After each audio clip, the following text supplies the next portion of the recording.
Hello and welcome to the Music Smoothie.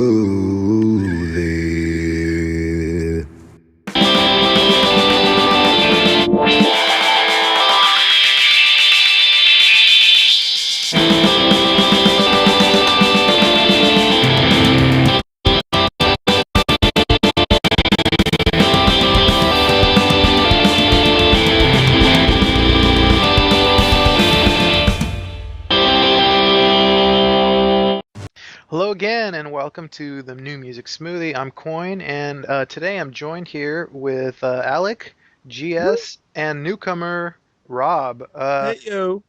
All right, since this is well, it's the last time we had an introductory podcast, we introduced GS, and he's actually going to be playing three songs today. I'm really excited. It's going to be quite interesting. I'm really excited to see what he has. Also, we're going to be having one song by Rob and Alec. First off, since Rob is joining us for the first time here, let him go say hello. Let him say hello. Hey Rob, so where are you from? I am from Texas, but I moved to Encinitas when I was a mere baby. So last time, Rob, I gotta get your name down right. Last time, What? You're I having do, trouble with the name I, Rob? I do. I keep pausing and saying Rob, It's like, So how are you doing, Rob? Rob. All right. So last time we had the newcomers basically have a embarrassing music confession. So Rob, I'm gonna have to ask you, can you give us a embarrassing music confession?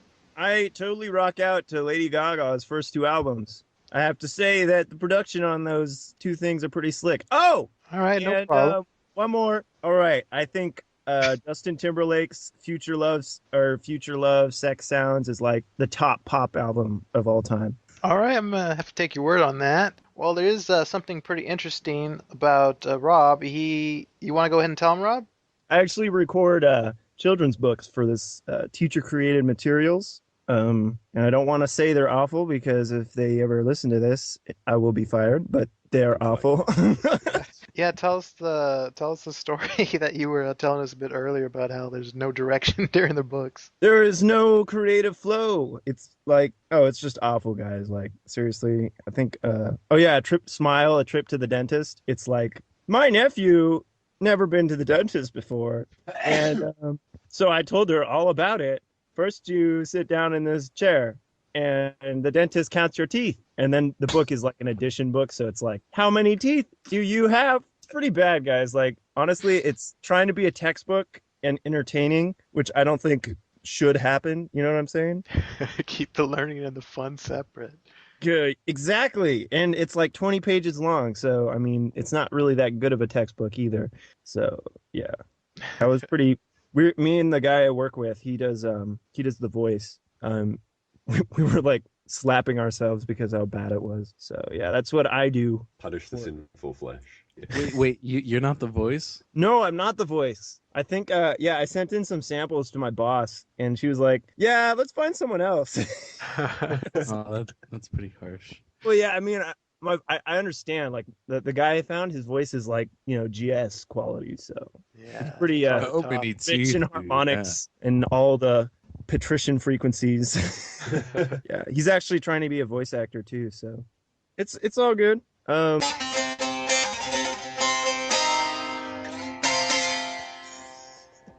feel like I'm in 9/11.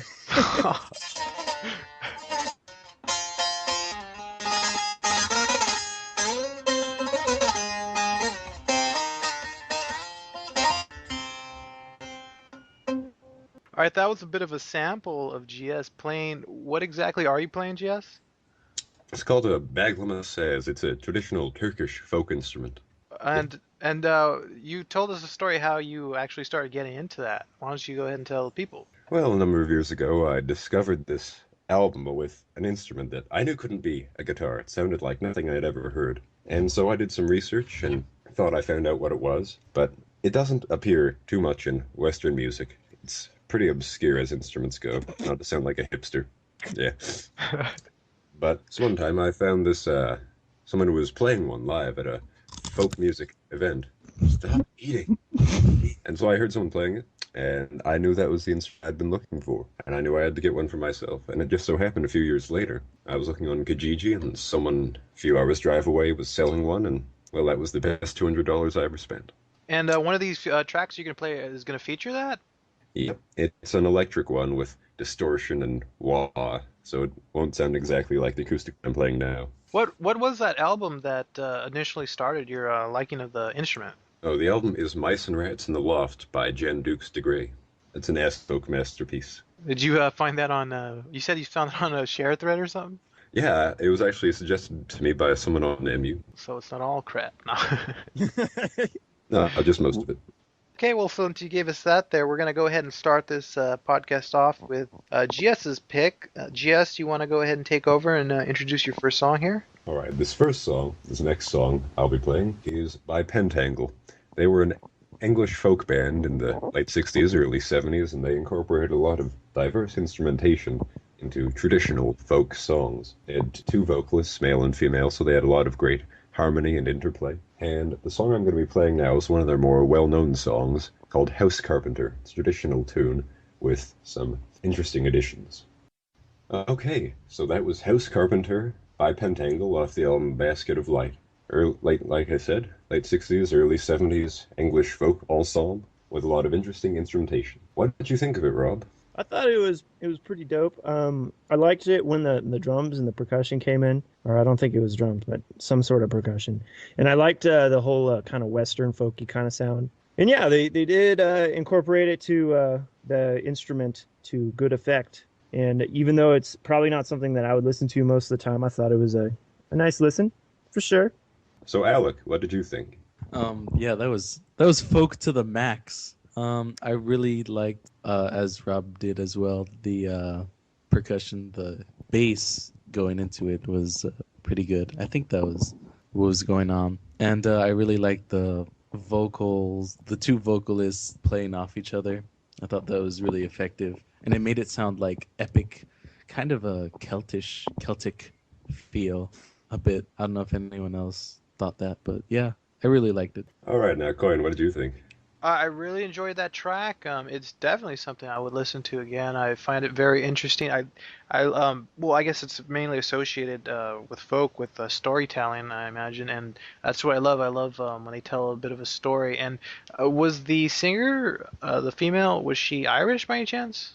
I don't know. I don't believe so. Yeah, okay. Well, no, I thought I detected maybe an Irish accent, but so even still, I love the imagery it conjured up, and I really enjoyed her vocals. Sounded kind of heavenly, and if I had a rating for the show, it would get 5 smoothies. So it's yeah, great pick. 5 smoothies. Oh no, please don't do that. All right, we'll toss. But out wait, how many smoothies is that out of? How many blenders is that out of? No, I'm just joking. Coin, in your opinion, did it blend? It blended. Didn't blend. I think we should definitely. I mean, I'm putting my vote out there that we should definitely keep the smoothie puns. Like that's just my opinion. That was a frosty smoothie, I would say. Okay. The ingredients sounded really fresh on that track. Very tangy and sweet, but a lot of interplay in between all the elements.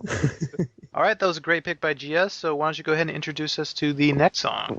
The next song is Crossfire by Ain Soph, which is a reference to some ancient and old mythology with the archaic and perhaps superstitious symbols and whatnot, like the Kabbalah and The Kabbalah. mysterious goings on. And the band is a Japanese jazz fusion group who were around in the mid-70s.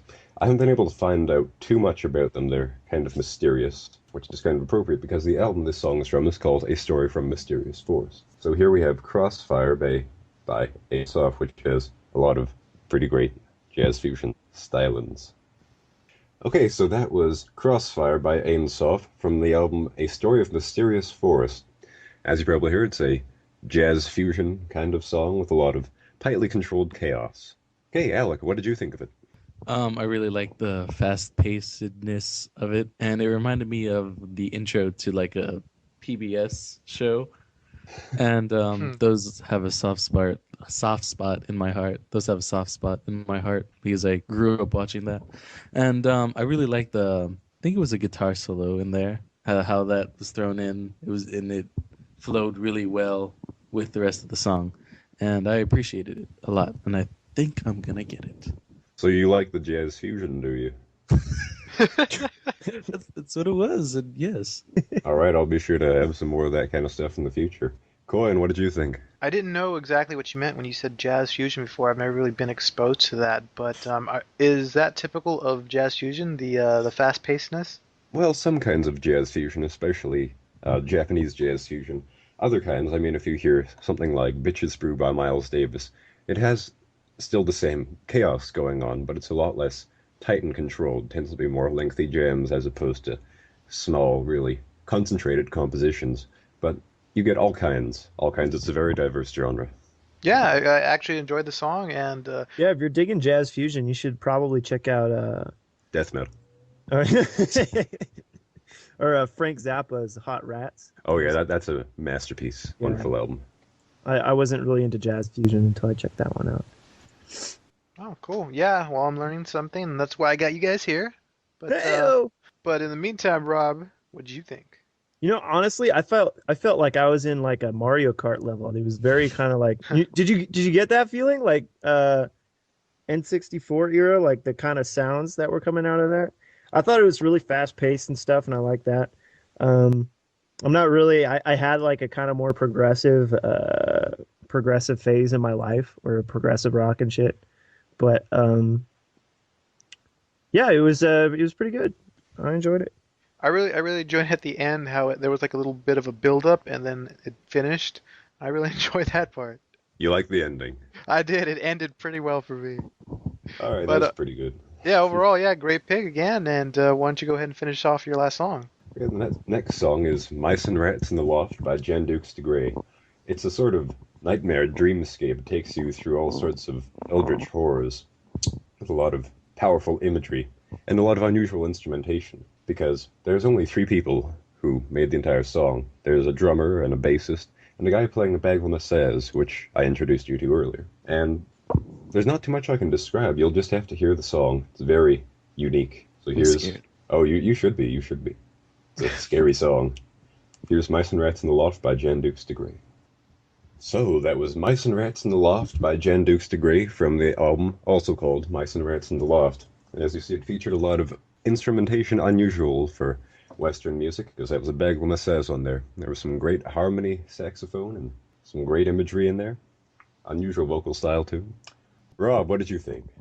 I thought it was pretty cool. I mean, I was into those kind of long jams, especially recently. The whole krautrock kind of scene that popped up, you know, the obsession with the krautrock, and I liked it. And I was kind of reminded with like all that the wah and like the rhythm guitar, and I think the track really clinched for me when the horns came in. I wasn't a huge fan of the vocals, but you know, I understand that they're doing something crazy and different, and that's cool. But yeah, it was the horns really clinched it for me. I really liked those, how those sounded when they came in. But yeah, that was my opinion. They were saxophones. So, Alec, what did you think? I like the use of all the different instruments, and I think Rob stole what I was gonna say. But anyways, I really liked were they Baglama riffs at the beginning, or were they something else? Were they No, that was a baglama. Yeah, at the beginning? Says throughout Oh, okay. the instrument with all the wah and distortion. Yeah. Oh, Yeah, that was I thought that sounded like a guitar. Yeah, it did. Nope. Oh, that's awesome, dude. You could That hardly sounded- tell through all the distortion though. Dude, it sounded like totally bomb for sure. Yeah, I really liked that. It sounded really badass, like badass. If there's a genre of music called that. But It was the bomb diggity. I really like that, and all the use of different instruments like the saxophone, and like Rob said, I wasn't too keen on the vocals until they started like soaring with those long notes, like at the end of every chorus, I think, and that I liked, and I wanted more of that in that particular song. So, yeah, that's what I thought of it. All right, Coin, what was your take? Thoroughly enjoyed it. Yeah, great imagery. I actually like the guy's vocals, very gloomy and brooding. Um, Oh yeah, I was getting a big Bauhaus vibe, like the whole kind of gothic kind of sound, but like a little more off the edge. But yeah, again, what I was saying, that. Sorry for interrupting. and once again, I've pretty much never been exposed to this music, so yeah, I'm quite enjoying all this new music from the big departure from what I would normally listen to. And yeah, it is definitely something that I would listen to again. Well, yeah, well, we're going to move on and let's go ahead and we're going to feature Rawb. Unfortunately, he's going to only have one song. Maybe next podcast we'll have a few more. And Rawb, why don't you go ahead and tell us about this song that you're going to do? Okay, so this is by this band or guy. I actually don't know. It was hard to find any information on him. He's kind of underground, okay, but it's this band or guy, Neva, and I found this video because on YouTube, the video of it is of this objectively attractive woman bouncing on a trampoline in slow motion. So, but the song is like perfectly like same kind of feeling. It's very happy, kind of it's a beautiful video, and it's a beautiful song too. It's kind of chill wavy, but there's a lot of chip tune kind of sounds going through as well, and I just really enjoyed it. There's a cool baby sample in there that somehow manages not to be creepy. So yeah, no, I'm serious. So What an I'm gonna go. accomplishment. Yeah, I know. I was very impressed. Okay, that was "The Boy from the Sun" by Neva off of the Feverish Dreams EP.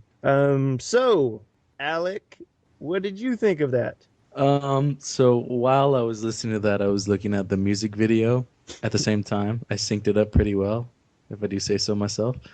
And yeah, that was pretty good. I liked how it was both like energetic and slow at the same time, and it was very, very happy. And it's pop that I can see myself getting into, which I can't say too much about. Yeah, That- that's it's the kind of whole chill wave feel that a lot of people frown down upon, but I am a huge fan of, for sure. Yeah. And I've heard chillwave before, but not chillwave like that. And I that song does sound familiar, but I don't remember it being labeled as chillwave. But that's pretty cool, and I appreciated that. And yeah, I'd do her. Objectively attractive. What did I tell you, man? I gotta see this video. Yeah. Okay, Coin. Yeah, enjoyed the song.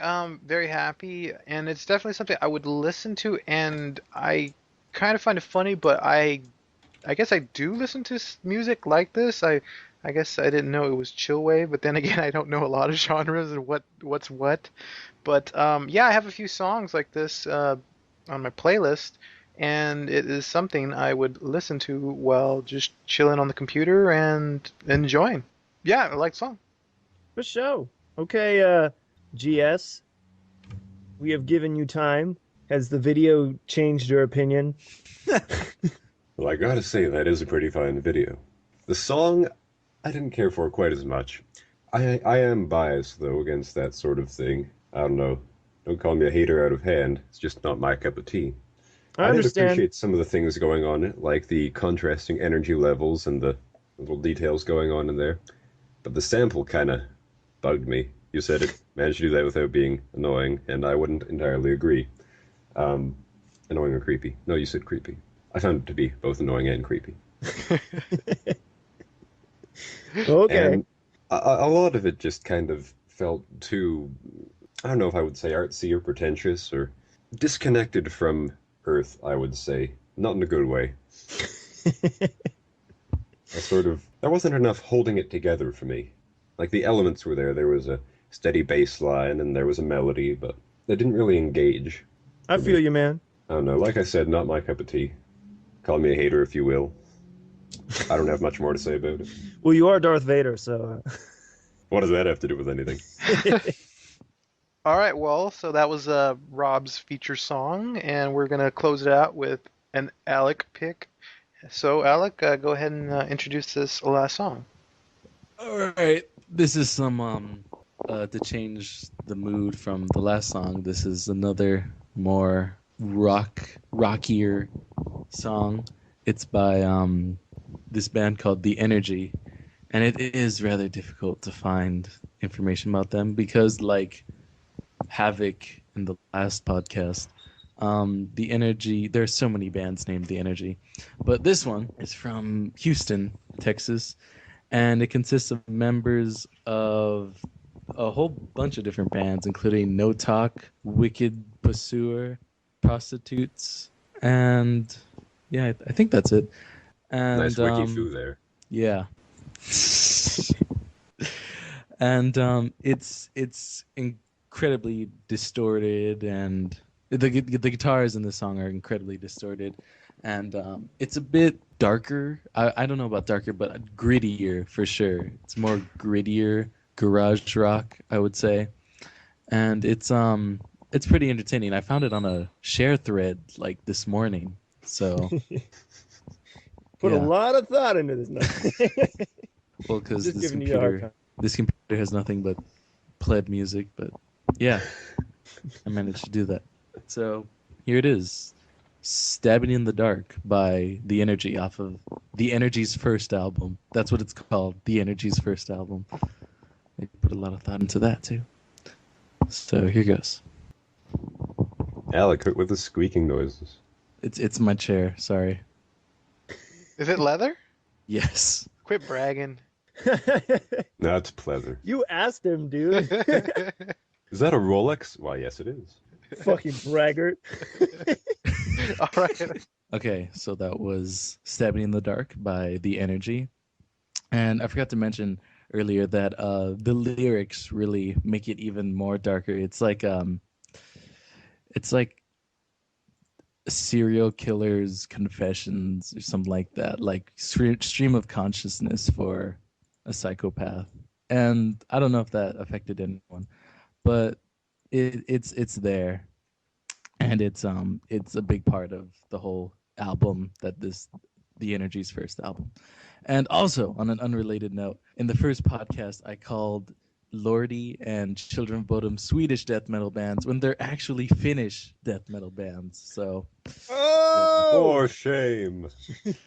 but that's the that's extent. it. You're off the podcast. That's the extent of my metal conundrums, my metal kerfuffles. Anyways, GS, what did you think of it?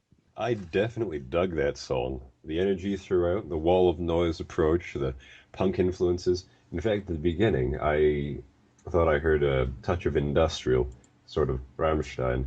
Industrial. In the beginning of the song, I thought actually really reminded me of Rosenrot by Rammstein. So there's that. My only problem was that it seemed to go on a bit long and it was a bit repetitive. But other than that, it was a great song. Lots of changes going on, enough variation to keep it interesting mostly throughout. And I could definitely see playing that on a car trip or something.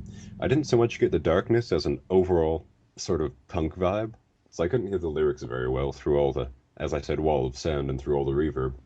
But I thought overall it was really effective and coherent and cohesive. Okay, I can see that. And Rob, what did you think? I thought it was really nice. I liked the guitar tone, especially during the long passages when there was no singing.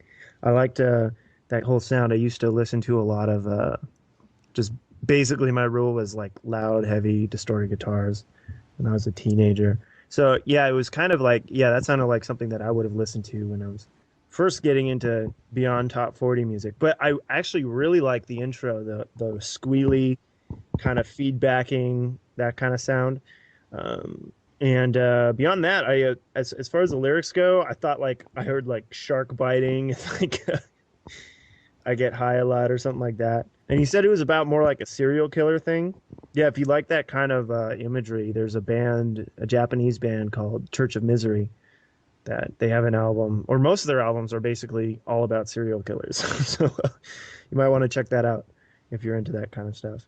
But yeah, I liked it. It was good to go. Well, thank you, Robert. Church of Misery, you said? Church Yeah. of Midgets. Church of Midgetry. Yeah, it's Church of Misery. Okay, we'll look that up. And Coin, what did you think of it?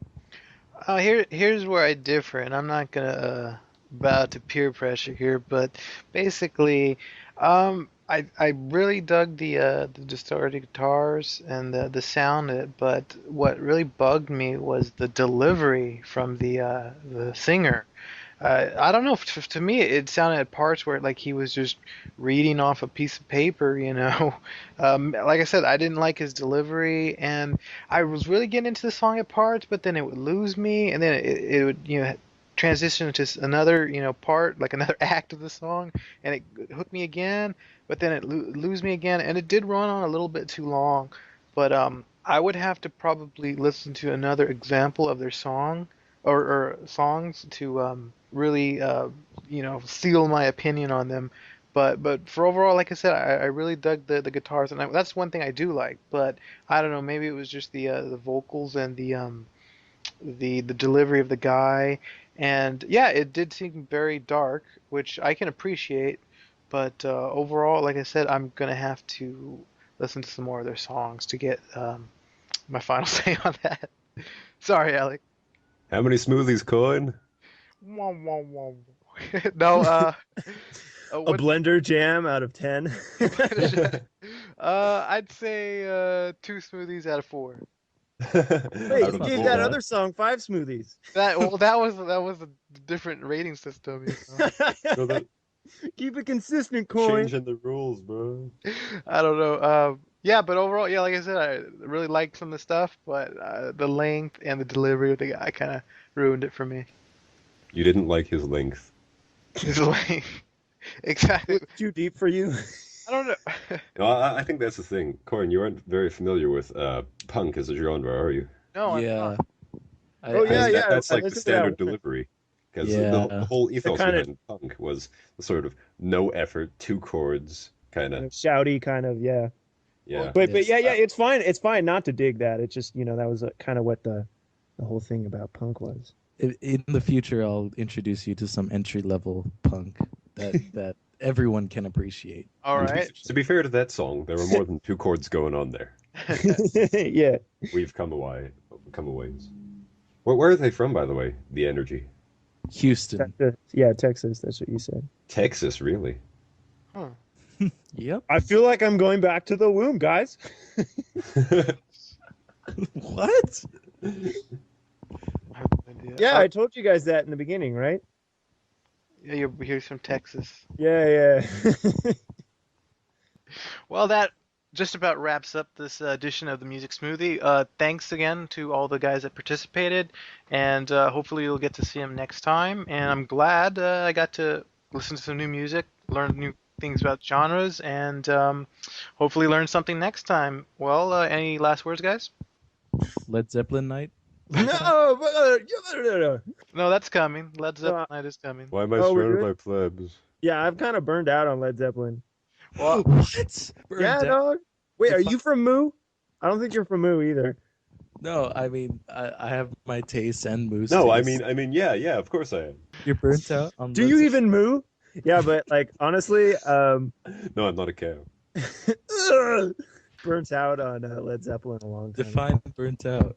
Like, I have physical graffiti and Zeppelin 4 on vinyl, but I never play them because I never want to listen. How does that make you burned out? Did you listen to a whole bunch the last week?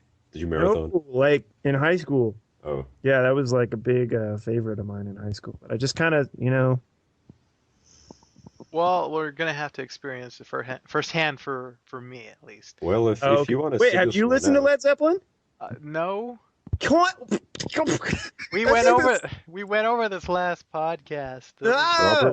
Rob wasn't here last podcast. Did you though? Did you listen to the last one? I thought I did. I didn't hear anything about Led Zeppelin night. It was a 16-minute one. Yeah. It was 1 hour. All right. Anyway, say goodbye. Farewell. Goodbye. Goodbye. Rob, out. All right. Goodbye.